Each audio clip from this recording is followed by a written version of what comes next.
Today is the day the Lord has made, and these are the times through which God has decided we shall live. And sitting here with me, my friend, I am so honored to call you friend, Greg Glassman. We met just through, I guess, the happenings of God. People said you should talk to this guy, Herman. He did some things, the Rush Limbaugh connection. And I got to show you around Idaho, you and your family, when you came up here, show you new and old Idaho. You told me that day we're friends now. And that meant so much to me. I never anticipated meeting such a kind and uneffacing, unassuming man. Thank you for that. Well, thank you. And, it really is had I not done CrossFit and were you not Todd Herman doing Todd Herman things, we still would have met because it was the Crodingers that I ran into at North 40 and fell in love with their dog, Gus, who's actually been all the way to my house in Santa Cruz and jumped into the koi pond after the koi. Yeah. But I met them, and they knew you, and it was pretty kind of an old school meeting. Yeah, yeah. Well, it's been a blessing, and you made some predictions when you created CrossFit that people said could never happen. And I want to talk about that. I want to talk quickly about the games this year, this tragedy with Lazar Đukić and what happened there. But you predicted you could produce athletes who could squat 500 pounds and turn around and run, correct me if I'm wrong, a sub 5-minute mile. Could perform high-level gymnastics, and could do all these things given your thesis as CrossFit, that CrossFit is constantly varied functional movements performed at high intensity in order to perform increased work capacity across broad time and modal spectrums. Yeah, that's close.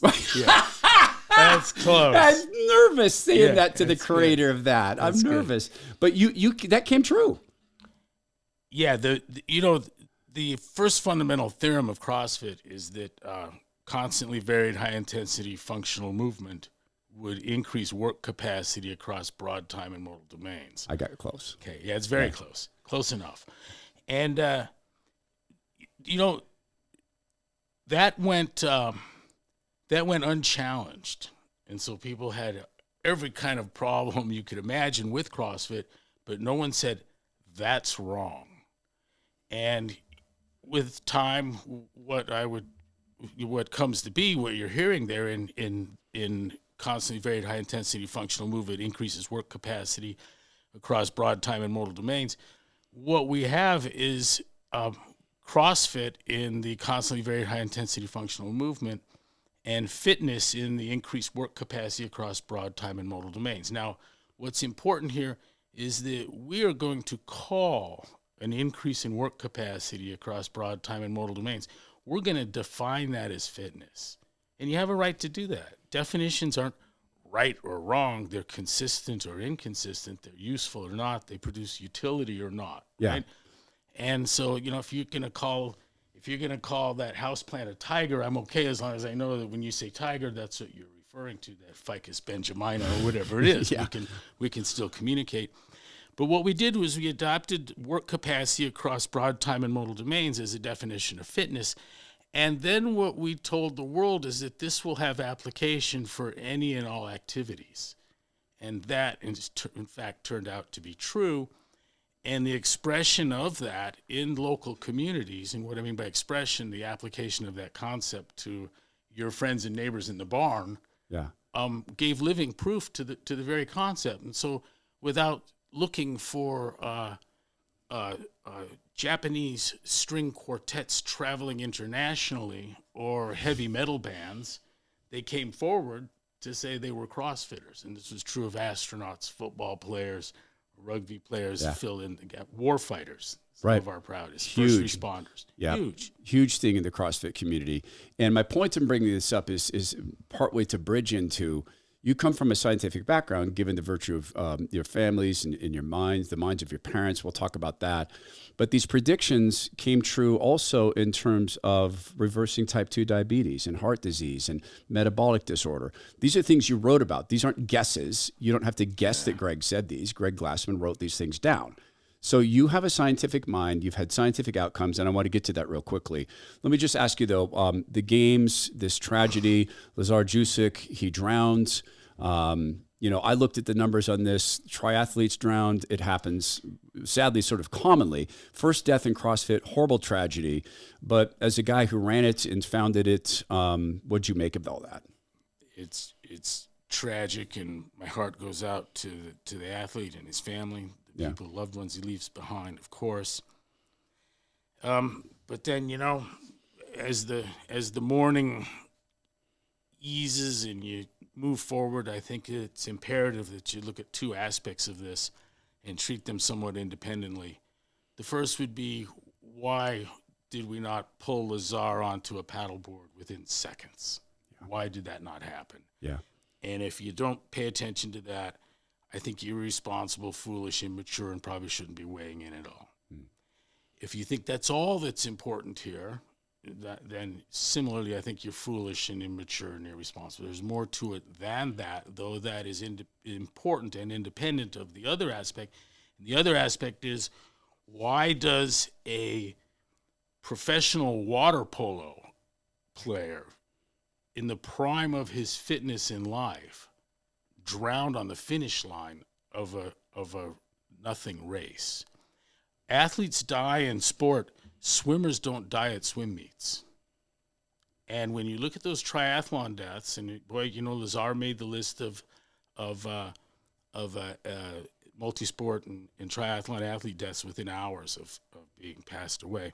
But if you look at that list, and there's an inordinate number of the people that have died in water, and the typical kind of scenario is someone in their 40s to 60s at a triathlon where there isn't been a screening to the extent there was here.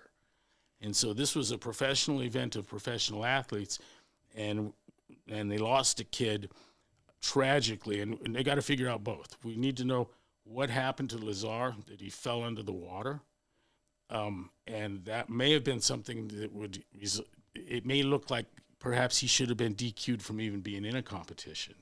But I don't know. We'll have to know. No like one should a be health thing with him speculating prior. Yeah. Something went horribly wrong for a Yep. professional water polo player. Everyone else came out of the water running. Yep. Okay. Here's a guy that couldn't do it at the end, and so there was some kind of crisis, I would presume. Yeah.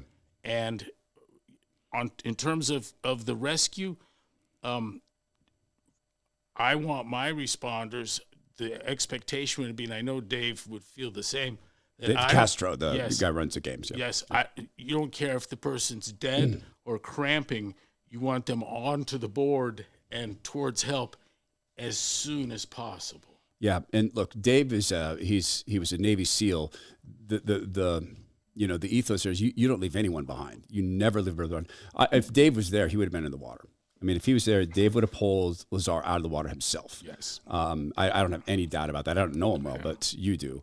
So from CrossFit, in this tragedy, thanks for responding to that. I want to add one piece to this, please. Well, of course. I think it's important, and that is we learned from our support of Infant Swim Resource. That is, CrossFit was huge in the space of infant, toddler, child drowning. And we committed an enormous amount of resources to that of every sort imaginable, from attention to cash. And I have 10 kids, and 9 of them have been through the ISR program, could swim before they were 6 months old, would float at least. And there's a myth of hypervigilance, that with enough attention on someone, you're going to prevent them from drowning. And it's just not true. And I can give you story after story after story of hypervigilant mothers losing a child to drowning.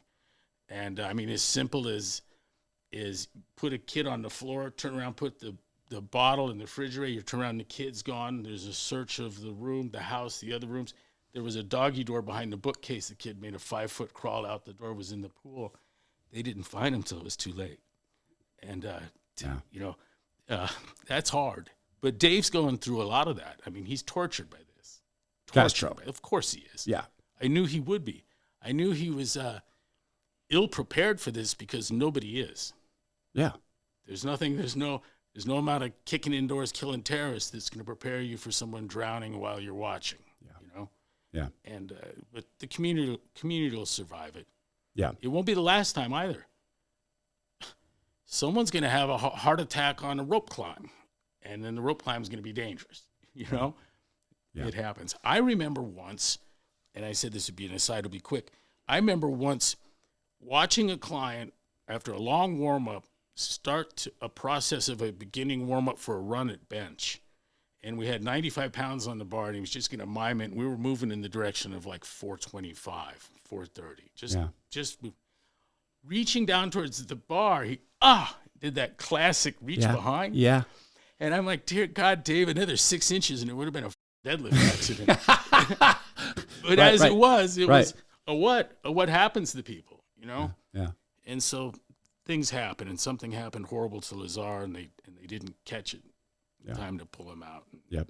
Everyone feels bad. Thanks for commenting on it. I know it's painful for you, even though you're this far removed. Obviously, the sport was a birth of intellect and love for you.